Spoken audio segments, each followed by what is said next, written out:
Marketing ఏజెంట్స్‌కి మనం బకరాలం. ఈ మధ్యకాలంలో సన్ స్క్రీన్‌కి ఇచ్చినంత హైపు ఏ ప్రోడక్ట్‌కి ఇవ్వలేదని నేను అనుకుంటున్నాను. మన బాడీలో బేసికల్‌గా మెలనిన్ ప్రొడ్యూస్ అయిద్ది. దానివల్ల మనం సన్ రేస్ నుంచి కొంత ప్రొటెక్ట్ అవ్వగలం.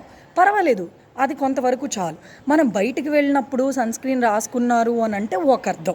సరే ట్యాన్ నుంచి కొంచెం ప్రొటెక్ట్ అయితే మంచిది. కానీ ఇంట్లో ఉన్నవాళ్ళు గూడా ఎందుకండి కిటికీల్లో నుంచి రేస్ వచ్చేస్తాయంట సన్ రేస్. దానివల్ల వీళ్ళ మీద ట్యాన్ ఎఫెక్ట్ ఉంటదంట. దానివల్ల ఏజింగ్ అయిపోద్దంట. ఎందుకండి ఇంట్లో ఉండి గూడా ఒక ప్రోడక్ట్‌ని 4, 5 గంటలకొకసారి ఈ సన్ స్క్రీను ఒకసారి రాస్తే రోజుకి సరిపోదంట. 4 అవర్స్‌కి, 5 అవర్స్‌కి రాస్తూ ఉంటే మనం ఏజ్ అవ్వకుండా ట్యాన్ పడకుండా ఉంటామంట. ఒక్క ట్యాన్ గురించి చూసుకుంటూ ఉంటే లైఫ్ లాంగ్ మీరు ఒక 25 ఇయర్స్‌కి ఒక సన్ స్క్రీన్ అనే ప్రోడక్ట్ యూజ్ చేసినా కొన్ని ఇయర్స్‌కి మీ స్కిన్ అంతా ఏమైపోవాలి? దాంట్లో కెమికల్స్ ఉండవా? దానివల్ల మీకేం కాదా? మరి ఆలోచించండి.